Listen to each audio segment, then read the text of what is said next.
Praise the Lord.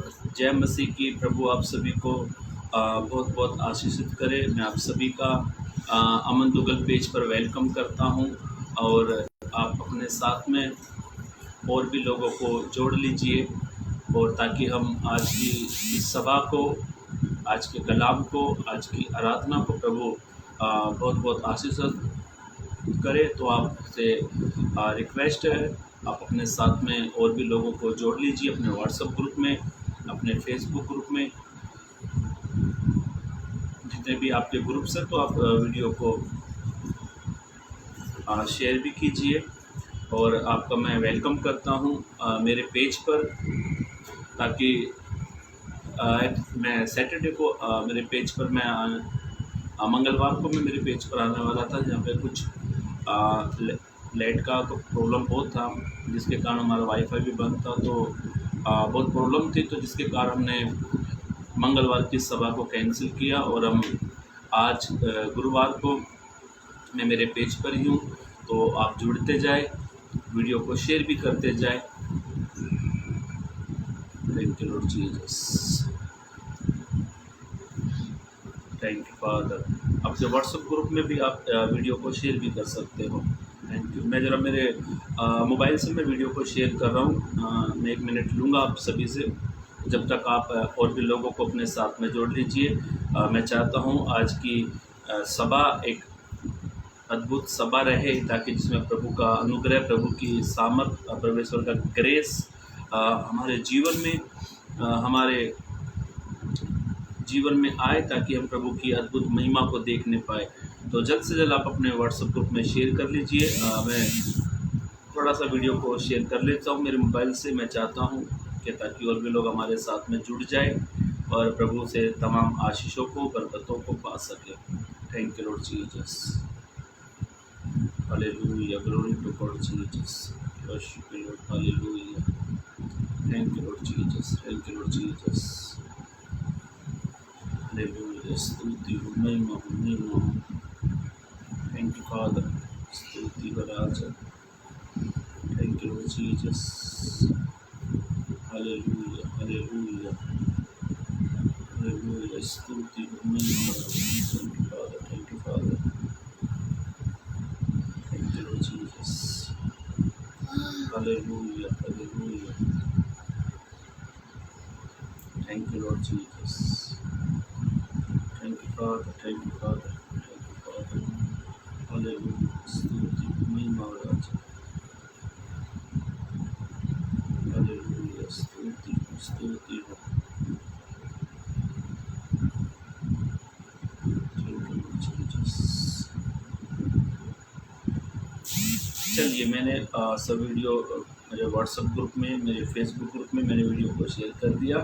चलिए अपनी आंखों को बंद करें। इस समय हम प्रभु से प्रार्थना करें कि प्रभु आज की इस सभा को आशीर्वादित करने जा रहे हैं। मेरा विश्वास है जितने लोग हमारे साथ में जुड़ चुके हैं और जो उसके बाद जुड़ेंगे, प्रभु आप सभी को ब्लेसेस करने जा रहे हैं। चलिए अपनी आंखों को बंद करें और हम इस समय प्रार्थना करके इस लाइव सेशन को हम आगे के लिए प्रभु के हाथों में सौंपेंगे।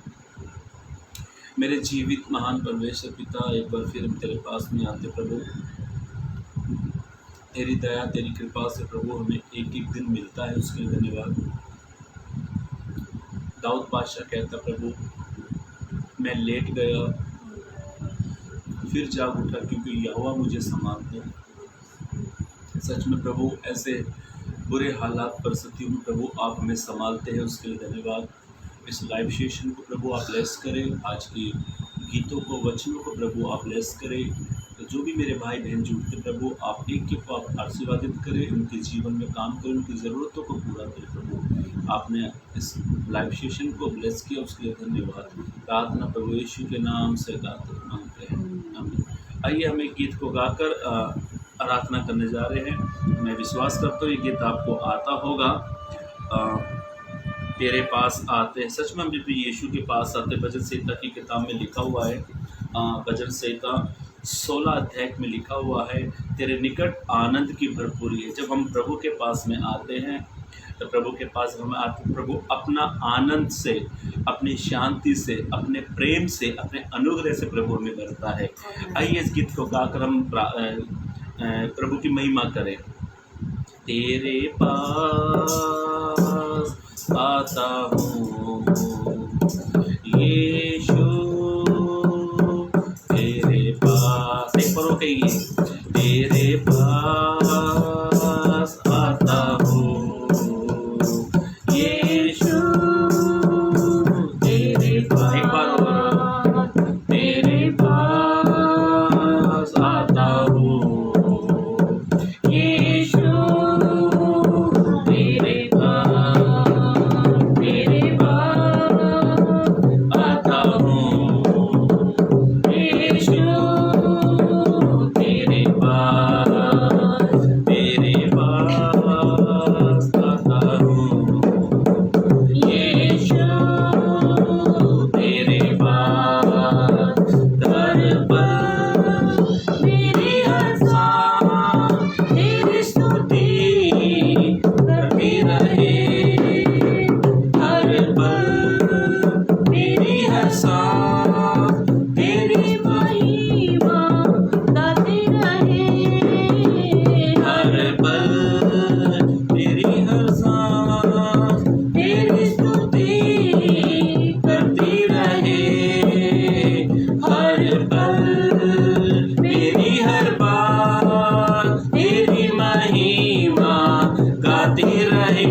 तेरी हर सांस तेरी स्तुति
गाते हैं तेरा नाम, तेरी स्तुति करते हुए घुटनों पर हम आकर करते हैं तुझे से प्रार्थना। गाते हैं तेरा नाम, तेरी स्तुति करते हुए घुटनों पर हम आकर करते हैं तुझसे प्रार्थना। मिलकर हम गाए प्रभु की स्तुति हो, मिलकर हम गाए प्रभु की स्तुति हो, मिलकर हम गाए हालेलुया हालेलुया हालेलुया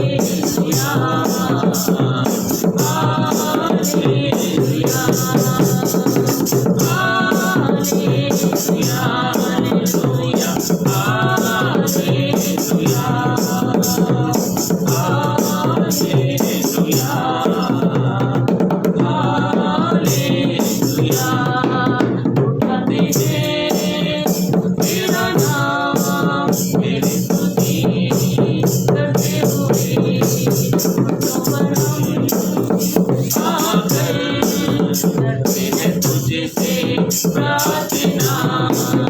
उठाते हैं तेरा नाम, तेरी स्तुति करते हुए घुटनों पर हम आकर करते हैं तुझे से प्रार्थना। मिलकर हम गाए प्रभु की स्तुति हो, मिलकर हम गाए हालेलुया हालेलुया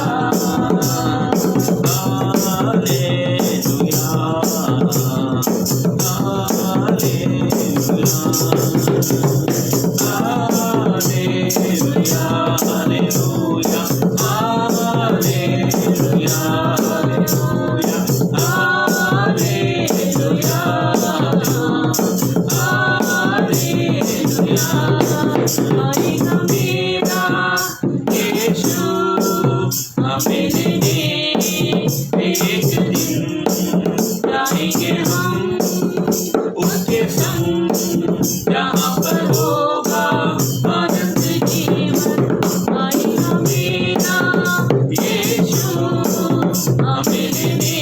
एक दिन जाएंगे हम उसके संग, जहाँ पर होगा आनंद जीवन, आएगा मेरा यीशु हमें लेने।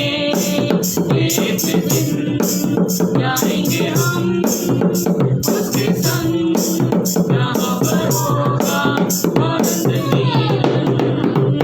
मिलकर हम गाए प्रभु की स्तुति हो, मिलकर हम गाए हालेलुया हालेलुया हालेलुया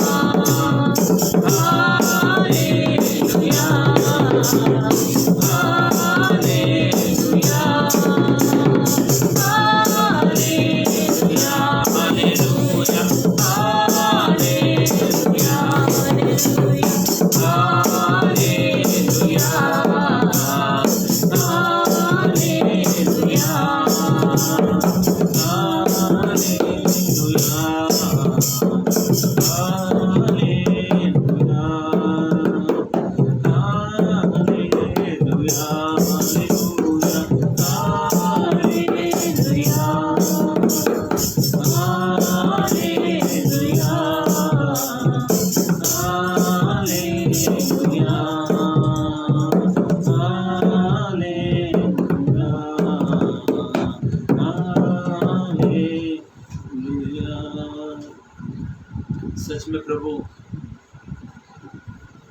तेरा वायदा प्रभु कि एक दिन मैं आऊँगा प्रभु।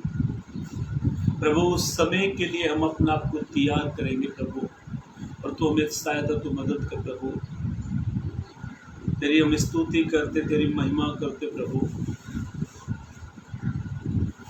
तूने बड़ा अनुग्रह किया प्रभु, तूने बड़ी कृपा करी प्रभु, तूने बड़ी दया हम पर करी प्रभु। उसके लिए मैं धन्यवाद देता हूँ प्रभु, धन्यवाद देता प्रभु।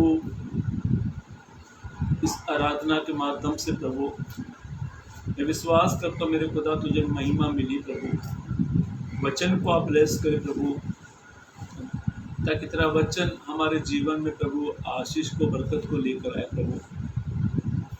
तेरी वाणी जो है प्रभु, उसे सुनने के लिए तू हमारे मन को, हमारे हृदय को तू तैयार कर प्रभु।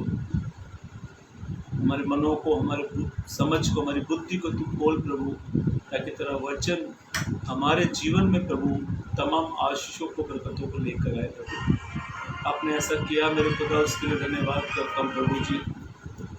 धन्यवाद करता हूँ तेरे अद्भुत कामों के लिए प्रभु, धन्यवाद करता हूँ प्रभु तेरे अद्भुत दया कृपा के लिए प्रभु जी। आपने बड़ा अनुग्रह किया प्रभु, उसके लिए धन्यवाद। सारी बातों के लिए प्रभु मैं धन्यवाद देता हूँ। प्रार्थना प्रभु यीशु के नाम से मांगते हैं, आमीन। Thank you Lord Jesus.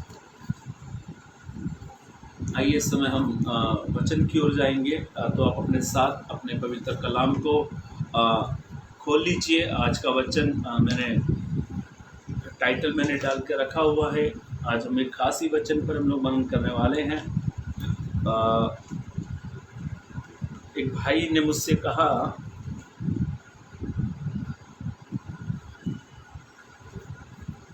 उसने मुझसे पर्सनली कहा कि आप क्षमा के बारे में ज़रूर एक मैसेज लिखिए और क्षमा के बारे में बताएं हमें किस किस क्षेत्रों में एक क्षमा का जीवन जीना बड़ा ज़रूरी है।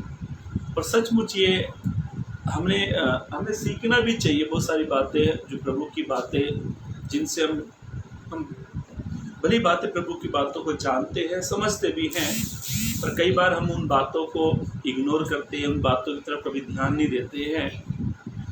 ये सारी बातें हमारे जीवन में होना बहुत ज़रूरी है, क्योंकि कलाम में लिखा हुआ है कोई एक बात में चूक गया तो वो पूरी व्यवस्था में चूक गया। तो हमें प्रभु की बात को या प्रभु के वचन को बड़ा ध्यानपूर्वक अपने जीवन में उसके अनुसार चलने की आप कोशिश करें, क्योंकि प्रभु का वचन जो है वो प्रभु ही है। क्योंकि कलाम में लिखा हुआ है आदि में वचन था, वचन परमेश्वर के साथ था। वचन जब हम मनन करते हैं या वचन से हम बात करते हैं, तो इस समय जो भी हम वचन मनन करते हैं या हम बात करते हैं, तो आप ये ना सोचिए कि भाई बात कर रहा है, आप ये सोचिए आपका प्रभु आपसे बात कर रहा है। मेरे भाइयों मेरी बहनों, क्षमा के कई भाग होते हैं। क्षमा में अपनों को क्षमा करना, एक दूसरे को क्षमा करना, क्षमा प्राप्ति के लिए प्रार्थना करना, और यहाँ तक कि क्षमा का जीवन जीना बड़ा ज़रूरी है। पर ये जो क्षमा का जो शब्द है ना, वो छोटा सा शब्द है। पर इस छोटे से शब्द के ऊपर हम कभी कभी ये छोटा सा शब्द हमारे जीवन में कई बार आता है या अलग अलग दासों के जरिए आता है, पर हम इस शब्द को इग्नोर करते, ध्यान नहीं देते इसके ऊपर। पर मैं आपको बताना चाहता हूं, ये जो क्षमा का शब्द आपने अपने जीवन में रख लिया, तो ये जो क्षमा का जो शब्द है आपके लिए बिगड़े रिश्तों को जोड़ सकता है। क्षमा का जो शब्द है ना, हमारे रिश्ते को फिर से मजबूत कर सकता है। क्षमा का जो शब्द है ये हमारे जो रिश्ते के बीच में जो दरार आई हुई है उसको भरने में सहायता करता है। पर हम इस शब्द के ऊपर कभी ध्यान नहीं देते। आज पति पत्नियों को लेकर, भाई भाई को लेकर, एक दूसरे को लेकर, पड़ोसी को लेकर, मालिक के साथ, चर्च के पास्टर के साथ या चर्च के मेंबर्स के साथ, अलग अलग क्षेत्रों में हम किसी को क्षमा नहीं करते। दूसरे शब्द से मैं कहूं तो अक्षमा का जीवन हम जीते हैं। पर आप ये सोच समझे, ये जो क्षमा का जो शब्द है, यीशु ने कहा तुम 7 के 70 गुना माफ करो। यीशु ने कहा तुम 7 के 70 गुना माफ करो। मतलब आपका भाई दिन में 70 बार भी गलती करता है तो 70 बार क्या करना है? माफ करना है। मेरे भाइयों, मेरी बहनों, आज घर में, परिवार में क्षमा जो शब्द है, या हमारे अंदर ये क्षमा का शब्द सुनते तो हैं, पर इसके अनुसार चलने की कभी कोशिश नहीं करते।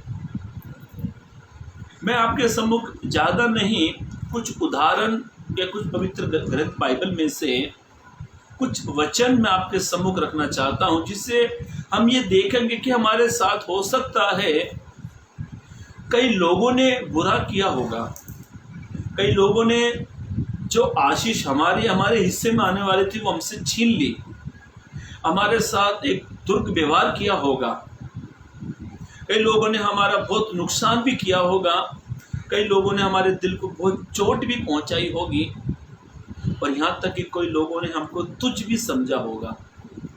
अब पर बाइबल इसके बारे में हमें क्या सिखाती है, हम उसके बारे में आज देखने वाले हैं। यूसुफ जो था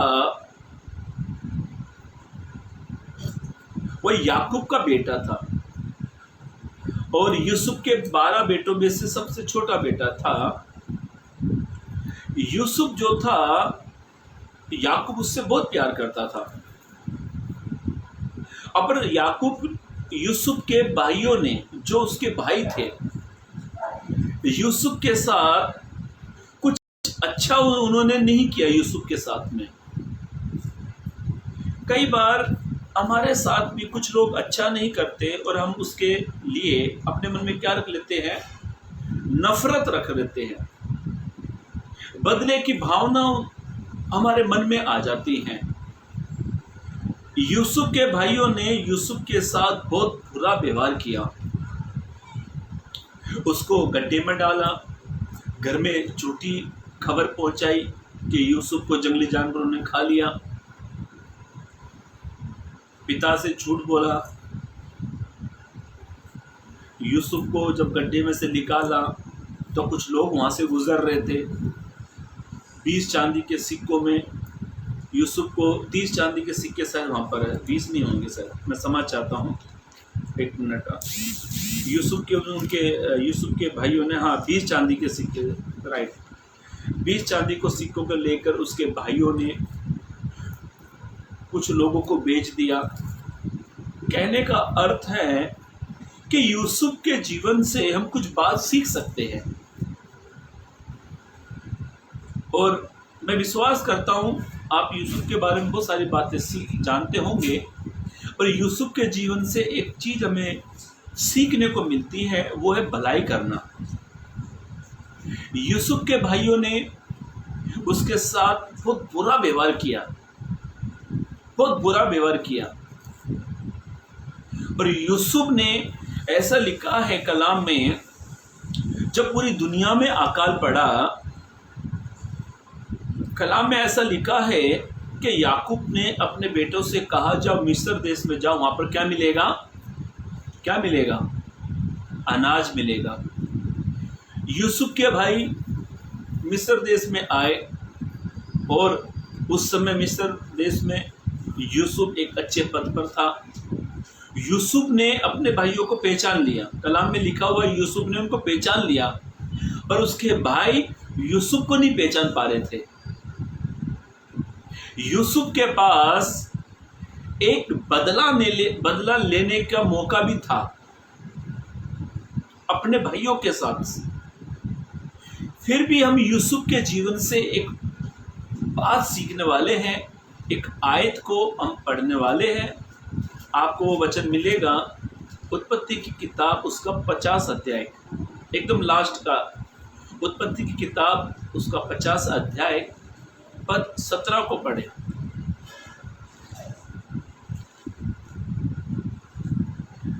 जेनेसिस तुम 50, लोग हाँ, यूसुफ से इस प्रकार कहना, ऐसा लिखा है, याकूब ने अपने बेटों से कहा, तुम लोग यूसुफ से इस ऐसे कहना, हाँ, कि हम विनती करते हैं कि हम विनती करते हैं कि तू अपने भाइयों के अपराध तू अपने भाइयों के और अपराध, पाप को क्षमा कर, अपने भाइयों के अपराध और उनके पाप को क्षमा कर। हमने तुझसे बुराई की थी। कौन कह रहे हैं ये? उसके भाई लोग, यूसुफ के भाई लोग कह रहे हैं। यूसुफ के भाइयों ने यूसुफ के साथ कुछ अच्छा नहीं किया था।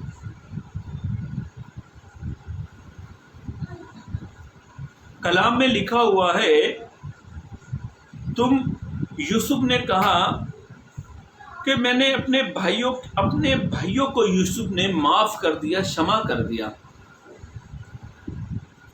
मेरे भाइयों, मेरी बहनों, शायद यूसुफ की जगह हम होते, हमारे भाई हमारे साथ ऐसा व्यवहार करते, क्या हम उनको माफ करते? मैं ऐसा सोचता हूँ, मेरे खुद के विचार, बाकी आपके विचार किस प्रकार के मैं नहीं जानता। कहीं ना कहीं हमारे मन में ये आता है, इसको एक बार तो मैं सबक जरूर सिखाऊंगा। पर यूसुफ ने ऐसा नहीं किया। यूसुफ ने अपने भाइयों को क्षमा किया।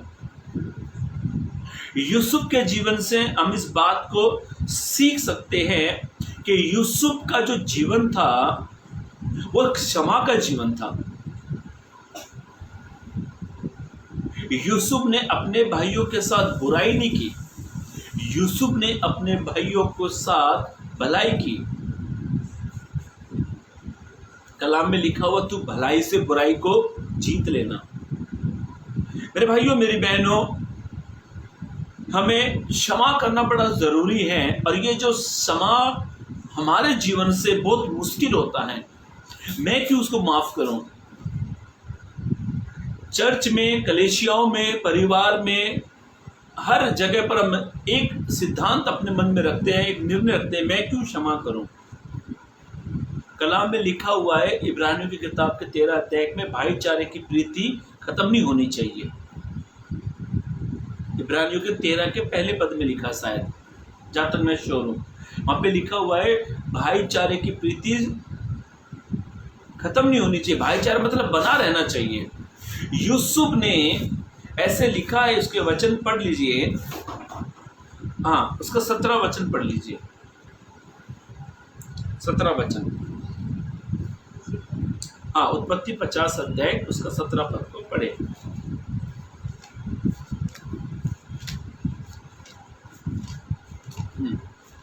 तुम लोग यूसुफ से इस प्रकार कहना, हाँ, कि हम विनती करते हैं कि तू हाँ, अपने भाइयों के अपराध और पाप को क्षमा कर। हमने तुझसे बुराई की थी, ऐसा पर लिखा है। अब हाँ, अपने पिता के परमेश्वर के दासों का अपराध क्षमा कर। हाँ, हाँ, उनकी ये बातें सुनकर यूसुफ रो पड़ा। ऐसा लिखा है, उनकी ये बातें सुनकर कौन रो पड़ा? यूसुफ रो पड़ा। अच्छा, यूसुफ ने कुछ बुरा किया था तो रोना किसको चाहिए था? भाइयों को रोना चाहिए था, क्योंकि भाइयों ने यूसुफ के साथ बुरा व्यवहार किया था। भाइयों ने यूसुफ के साथ बुरा रिलेशन रखा था। पर यहाँ पे तो उल्टा ही हो रहा है। होते ना कुछ लोग, भाई मुझे माफ कर, मुझसे गलती होगी, मुझे माफ कर। पर यहाँ पर यूसुफ रो रहा है। एक भाई को क्षमा करना। एक वचन में लिखा हुआ है, मत्ती 7 के अध्याय के 3 और 2 पद में लिखा हुआ है, तू अपने भाई की आंखें तिनके के देखता है। तो वचन में पढ़वाना नहीं चाहता, मैं एक अलग वचन पढ़वाने वाला हूं। वचन में लिखा हुआ है, पतरस ने यीशु से पूछा कि अपने भाई को कितनी बार माफ करें? यीशु ने कहा 7 के 70 गुना, और 7 को 70 में गुणा करते हैं तो एक दिन में 490 बार। हम तो साहब 2, 3, 4, 5 बस इतना ही बहुत हो गया, पर यीशु ने कहा 7 के 70 गुणा 490 बार। यूसुफ का जीवन था, वो बहुत अच्छा जीवन था, अपने भाइयों को क्षमा किया। और यहाँ तो एक चीज़ मुझे आज नई सीखने को मिलती है कि बुराई करी किसने, रोना किसको चाहिए था, पर रो यूसुफ ही रहा है। हमसे गलती हो जाए या हमें अपने भाई से कुछ चाहिए तो हम जाकर रोएंगे, भाई मुझे माफ कर, भाई मुझसे गलती हो गई, पर यहाँ तो यूसुफ ही रो रहा है। पहली बात ध्यान से सुने, भाइयों को क्षमा करना। यूसुफ ने अपने भाइयों को क्षमा किया। कलाम में लिखा हुआ है 7 के 70 गुना। यीशु की जो शिक्षा है ना, कुछ कठिन नहीं है, यदि आप उसको फॉलो करो तो नियम से, कुछ कठिन नहीं है। वचन में लिखा हुआ है, एक वचन पढ़ लीजिए, पड़ोसी कोई मत्ती रचित सुसमाचार उसका 18 अध्याय 21 से 22 पढ़ लीजिए। मत्ती रचित सुसमाचार उसका 18 अध्याय 21 और 22 पद को पढ़े। तब पतरस ने पास आकर ऐसा उससे लिखा कहा, है, तब पतरस ने यीशु मसीह के पास आकर कहा, हे प्रभु, यदि मेरा भाई अपराध करता रहे, वो कहता है यदि मेरा भाई अपराध करता रहे तो मैं कितनी बार उसे क्षमा करूं? मतलब भाई अपराध करता है, हमारे भाई भी हमसे गलत, हमारे भाई भी हमारे साथ गलत रिलेशन करते हैं या हम उनके साथ गलत रिलेशन करते हैं। और बाइबल क्या कहती है, पतरस ने यीशु से पूछा, हे प्रभु, क्या मेरा भाई जो गलत काम करता है मैं उसको कितनी बार माफ करूं?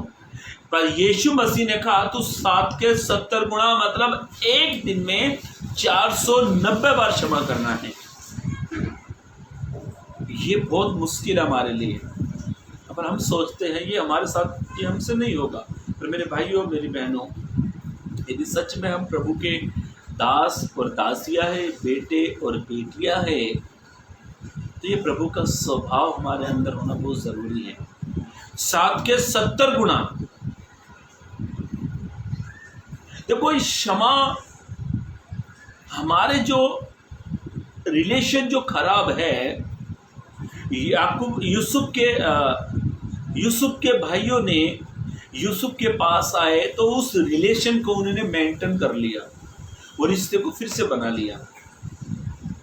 आज पति पत्नी के बीच में जो झगड़े होते हैं वो यूं इसलिए समाप्त नहीं हो रहे होते हैं, इधर से ये आग उगलती है, उधर से वो आग उगलती है, ये बुरा कहती है, इधर से वो बुरा कहता है। यदि इनमें से एक जन अपनी ही पत्नी को माफ कर दे या पत्नी पति को माफ कर दे, तो बिगड़े हुए रिश्तों में जो दरार आई हुई है वो भरी जाएगी, वो क्षमा से भरी जाएगी।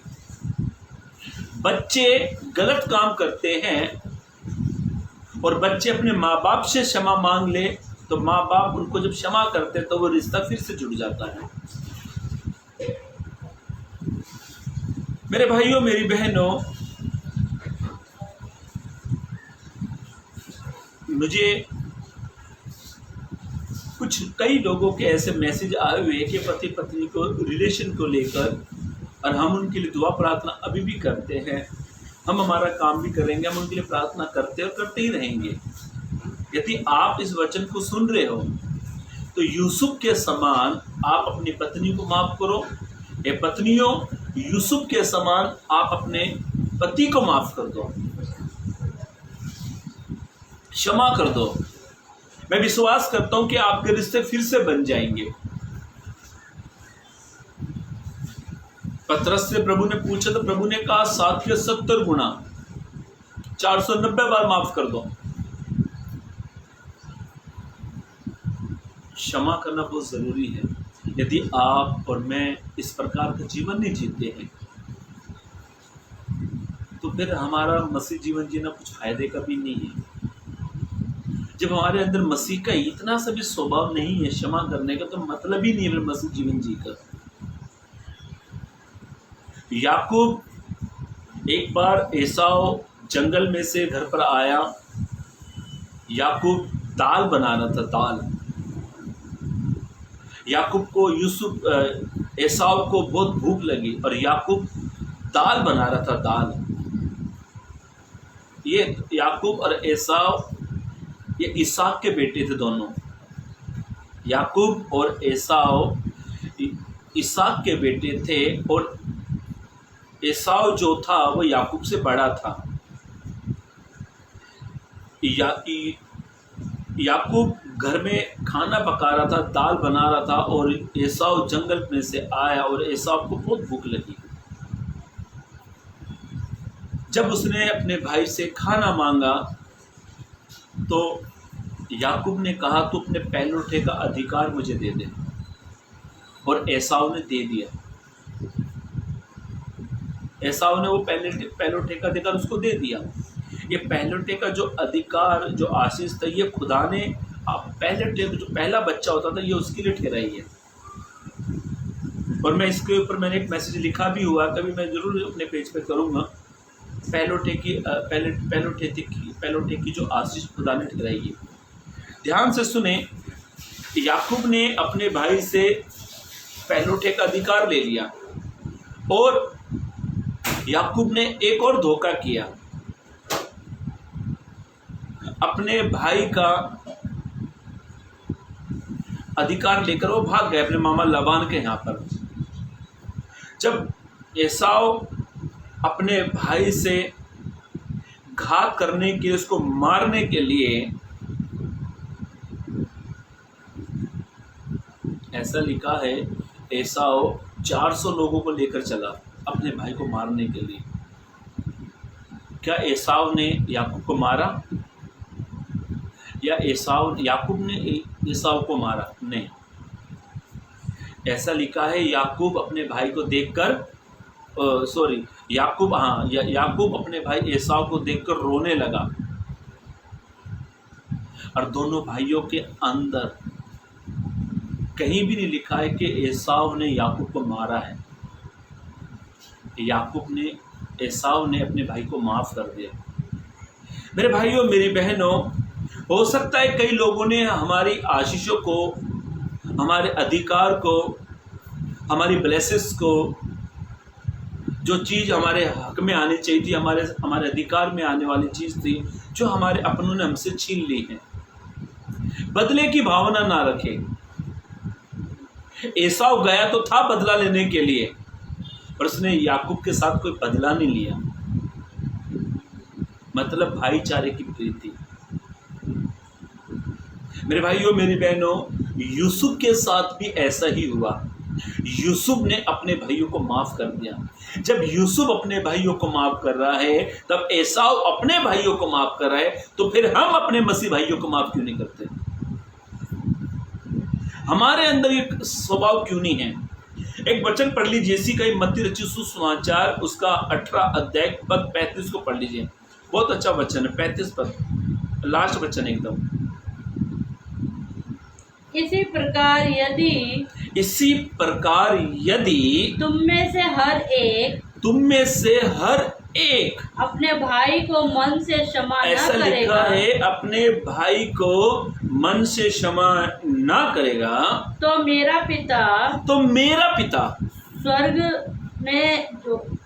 मेरा पिता जो स्वर्ग में है, हाँ, तुमसे भी वैसा ही करेगा। तुमको भी वैसा ही करेगा। मतलब वैसा ही, मतलब जैसे आपने क्षमा नहीं किया तो प्रभु भी क्षमा नहीं करेगा। वैसा ही, सेम टू सेम, ना तो एक पॉइंट इधर ना एक पॉइंट उधर।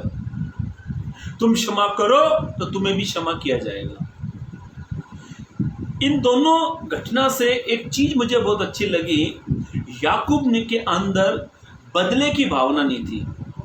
याकूब के अंदर अपने भाइयों से, यूसुफ ने अपने भाइयों से बदला नहीं लिया। चाहता तो अपने भाइयों के साथ बदला भी ले सकता था, क्योंकि यूसुफ एक बड़े पद पर बैठा था, पर उसने ऐसा नहीं किया। कलाम में लिखा, उसने अपने भाइयों से कहा, मेरे खुदा ने पहले ही मुझे यहाँ पर भेजा हुआ था, मेरे खुदा ने।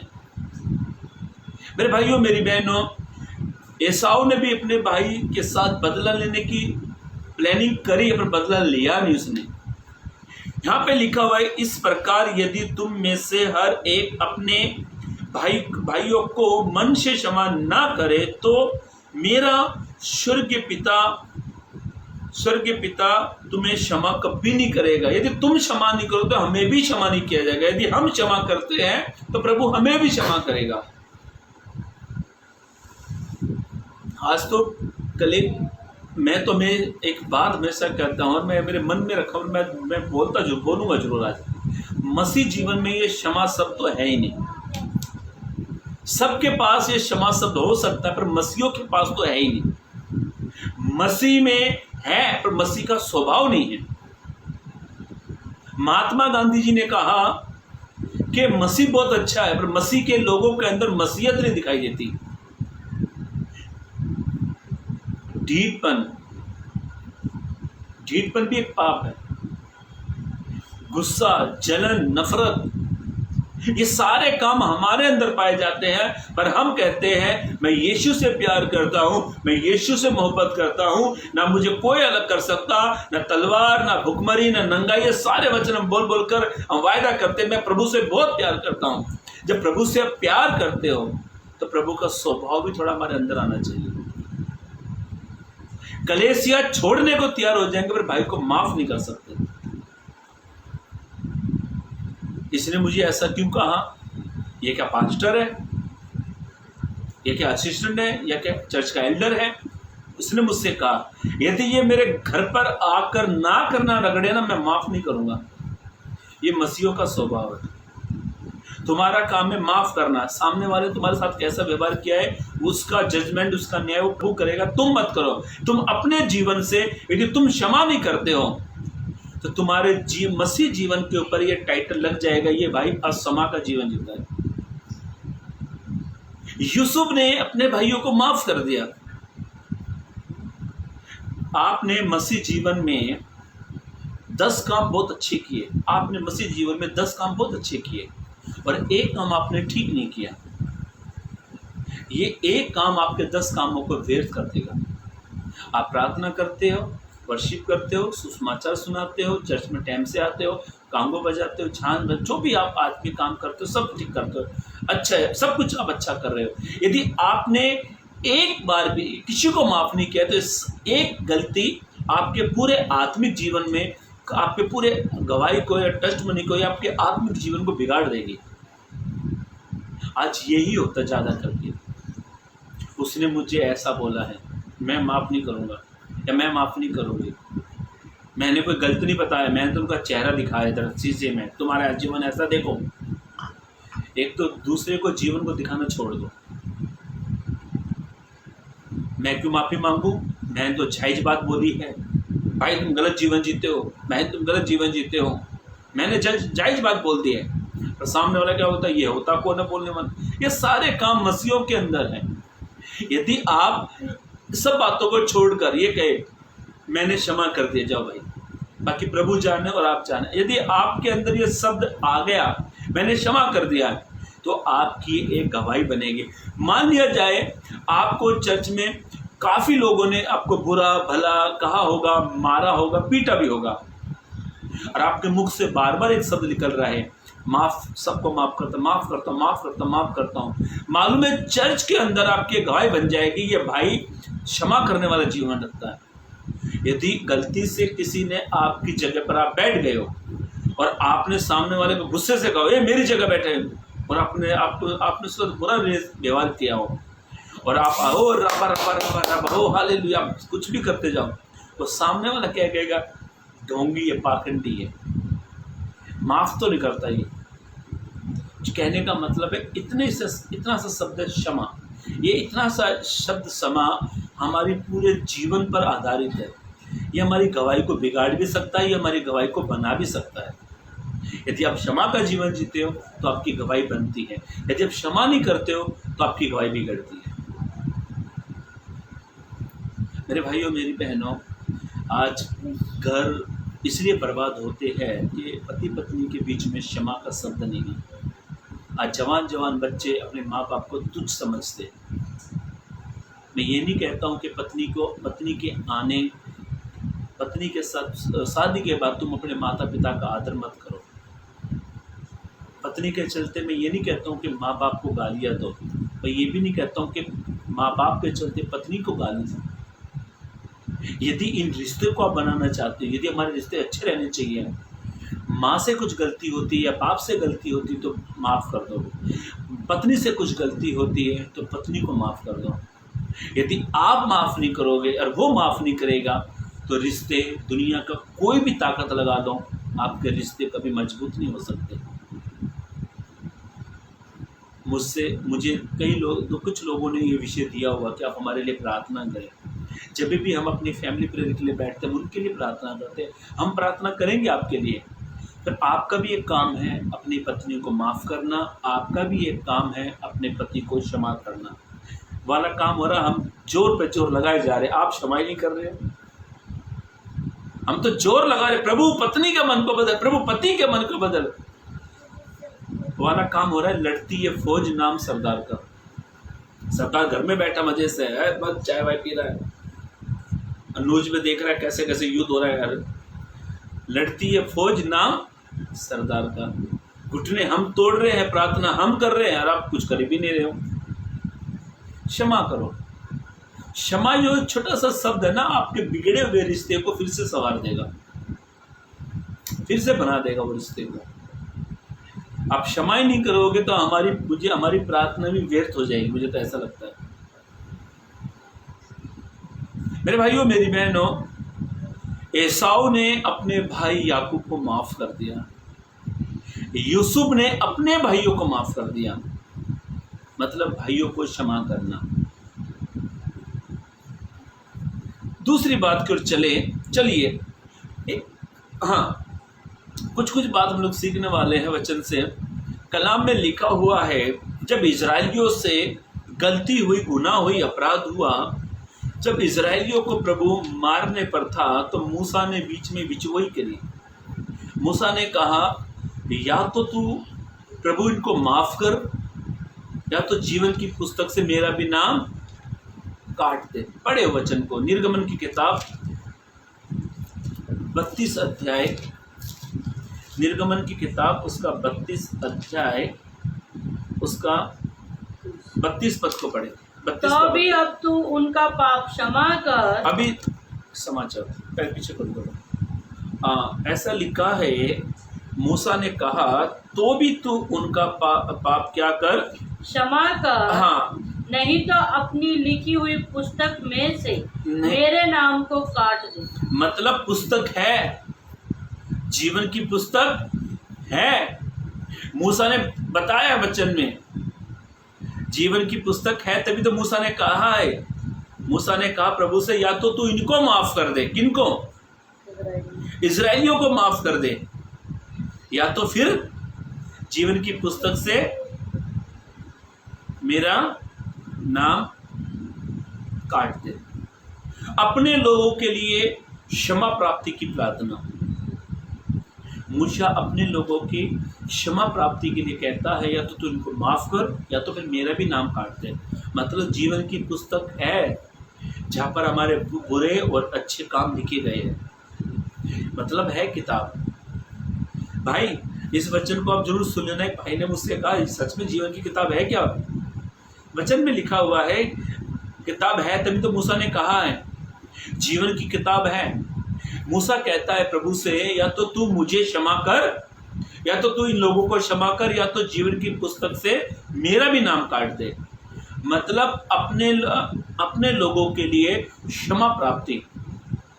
एक घर के मेंबर का, एक पासवान का, एक अगुवे का ये काम होता है कि वो अपनी कलीसिया के लिए दुआ प्रार्थना करता है। प्रभु मेरी कलीसिया में तेरा काम होने पाए, मेरी कलीसिया के जीवन से, मेरी कलीसिया के परिवार से, किसी भाई से गलती गुनाह होता है, प्रभु आप माफ करें।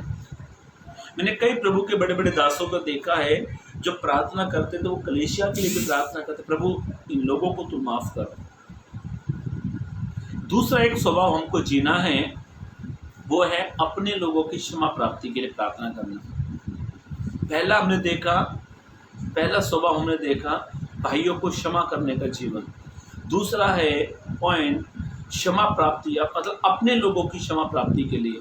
एक घर में आप 5 लोग हैं और घर का जो सीनियर है उसका काम है सोने से पहले अपने बच्चों के लिए प्रार्थना करना। प्रभु दिन भर मेरे बच्चे काम पर थे, दिन भर कॉलेज में, दिन भर स्कूल में थे, प्रभु यदि इनसे गलती गुनाह हो गई है तो प्रभु आप माफ करें, प्रभु आप क्षमा करें। तीसरे पॉइंट पर चलेंगे, जल्द से जल्द निकाले मेरे साथ इफिसियंस की पत्री। प्रेरित पौलुस ने बहुत अच्छी बात लिखी वहां पर, उसका 4 अध्याय, इफिसियंस की पत्री उसका 4 अध्याय 32 पद को पढ़ें, उसका भी लास्ट वचन ही है। हाँ 4:32। एक दूसरे पर कृपालु। पौलुस कहता है इफिसियंस की कलीसिया को, जब पौलुस ने ये चिट्ठी लिखी, ये लेटर लिखा, पौलुस ने कहा एक दूसरे पर कृपालु, मतलब एक दूसरे पर क्या करनी है, कृपा करनी है, और करुणामय हो, मतलब करुणा में एक दूसरे पर कृपा करुणा करनी है, जैसा परमेश्वर ने मसीह में तुम्हारे अपराध क्षमा किए, ऐसा लिखा है, तुम्हारे पापों को क्षमा किया, वैसे ही तुम भी एक दूसरे के अपराध क्षमा करो। वैसे ही तुम भी एक दूसरे के अपराधों को क्षमा करो। अब तीसरी बात, एक दूसरे को क्षमा करना। ये एक दूसरे को क्षमा करना जो शब्द है ना, पढ़ने में बहुत अच्छा लग रहा है, पर उसको प्रैक्टिकली करना बड़ा कठिन होता है। एक दूसरे को क्षमा करना,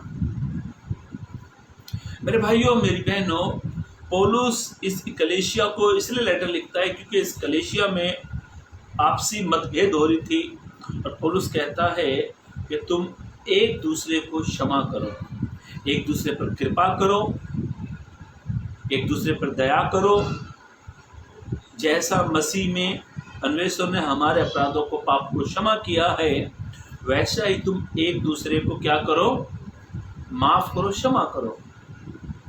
कई लोगों ने आपके साथ बुरा व्यवहार किया होगा, आपका जीवन आपसे कुछ चीज़ों को छीन लिया होगा, या कलीसिया में आपके साथ कोई अच्छा व्यवहार नहीं करता है। ये सारी बातें हम हमारे जीवन में घटती रहती हैं, पर हमें क्या करना है, एक दूसरे को क्षमा करना। तीसरा स्वभाव हमारा होना चाहिए एक दूसरे को माफ करना। कलाम में लिखा हुआ है प्रेम क्या करता है, सब बुराइयों को ढांप लेता है। यदि हम किसी से प्यार करते हैं और उससे गलती होती है तो हम उसको क्या करते हैं, क्षमा कर देते हैं। हमारा बच्चा गलती करते तो हम उसको डांटते, फिर बाद में उसको क्षमा भी करते, उससे प्यार करते हैं। तो ये तीसरा स्वभाव हमारा कैसा होना चाहिए, एक दूसरे को क्षमा करना। चौथी बात पर हम जाएंगे, ये सारे वचन हमने पढ़े, यीशु मसीह ने हमें क्षमा किया। क्या हमें भी क्षमा नहीं करना है किसी को? हमें भी क्षमा करना है। यीशु मसीह जब कलवरी क्रूस पर उसको टांगा गया था, कलवरी क्रूस पर जब यीशु ने टांगा गया, 7 शब्दों में से पहला शब्द यही था यीशु का, हे पिता तू इनको क्या कर, क्षमा कर। यीशु मसीह किस कंडीशन में इस शब्द को कह रहे मालूम है?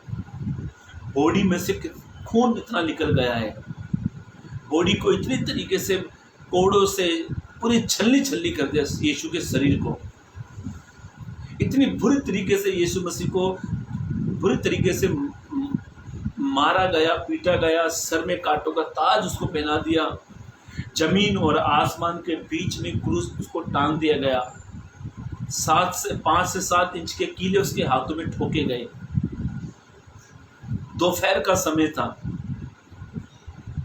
धूप जब लग रही थी यीशु के बदन पर, तो भाई इतिहास के लोग ऐसा कहते हैं, उसमें से ना धूप जब लग रही थी ना यीशु के बदन पर, तो मिर्ची सी ऐसा लग रही थी, मतलब हमारे जख्म पर जब धूप लगती है ना तो कैसे जलन जलन महसूस होती है। इतनी ऐसी दर्दनाक समस्या में भी यीशु क्या कहते हैं, ये पिता तू इनको क्षमा कर। कोई हमारा पैर पे पैर रख जाए और हम कहते क्षमा, मुश्किल है सब निकलना। यीशु मसीह ने क्षमा करना सिखाया है। यीशु ने कहा तुम्हारे कोई एक गाल पर मारे तो तू उसको दूसरा भी फेर देना। हमारे साथ तो ऐसा भी अभी तक हुआ नहीं है, प्रभु यीशु मसीह के साथ हुआ। उस कंडीशन में भी वो प्रभु से क्या कहता है, तू इस लोगों पर कृपा कर, दया कर, अनुग्रह कर, तू इनके अपराधों को माफ कर, क्षमा कर दे। प्रभु क्या यीशु ने कुछ गलती की थी? क्या यीशु मसीह को मारना, यीशु मसीह ने क्या कुछ गलतियां की? कहीं भी यीशु ने कुछ गलत काम नहीं किया। वो सब कुछ यीशु ने हमारे लिए सहा है। ऐसा लिखा है यीशु मसीह के पास क्षमा करने का अधिकार था। यीशु मसीह के पास जो भी पापी आते थे उनको क्षमा करते थे। तो शास्त्रीय फरीसी ये लोग कहते थे ये कौन होता है जो ये सबको क्षमा करता है? तो यीशु ने कहा क्षमा का अधिकार तो मेरे पास में है। यीशु मसीह ने पापियों को क्षमा किया। स्त्रियों जो बेविचारनी स्त्रियां हैं उनको भी यीशु ने क्षमा किया। एक स्त्री जब यीशु के पैरों पर इत्तर को उड़ेलती है, डालती है, जिसका नाम मरियम है, उसको भी यीशु ने क्षमा किया। वेश्याओं को यीशु ने क्षमा कर दिया, पापियों को यीशु ने क्षमा कर दिया।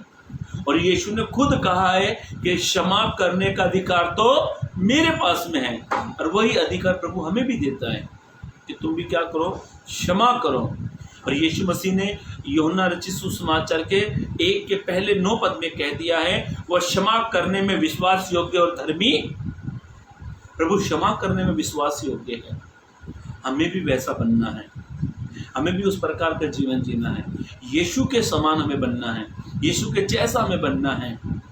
एक गाना भी है ना, तेरे जैसा मैं बनना चाहता हूँ। कोशिश करेंगे हम, ये बात सच है, हम यीशु जैसा बन नहीं सकते, पर कोशिश करेंगे। प्रभु की कृपा होगी तो बन सकते हैं वैसा। हमारे अंदर यीशु का स्वभाव आ सकता है। क्षमा करना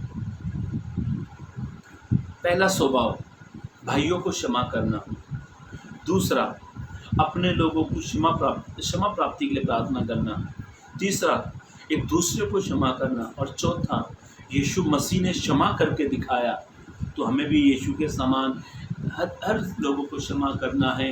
दोस्त जिससे गलती होती है, या अपने हो या कोई दोस्त हो, किसी ने हमारा बुरा किया होगा, और हमें यीशु के जैसा हमें क्षमा करना है। यीशु के जैसा स्वभाव हमारे अंदर आना बहुत ज़रूरी है। ये बात सच है मेरे भाइयों मेरी बहनों। हम में से अभी कोई परफेक्ट नहीं है, पर हम वैसा करने की कोशिश कर सकते हैं ताकि यीशु का स्वभाव हमारे अंदर आ जाए। हम भी लोगों को क्षमा करें। कितनी गलतियाँ हमसे होती है, जब प्रभु हमें क्षमा करता है तो हमें भी है दूसरों को क्षमा करना। क्योंकि यूहन्ना रचित सुसमाचार उसके पहले के 9 पद में लिखा है, वो क्षमा करने में विश्वास योग्य और धर्मी है। प्रभु इन वचनों के जरिए आप सभी को आशीष दें, चलने के लिए सहायता और मदद करें। जय मसीह की। Praise the Lord.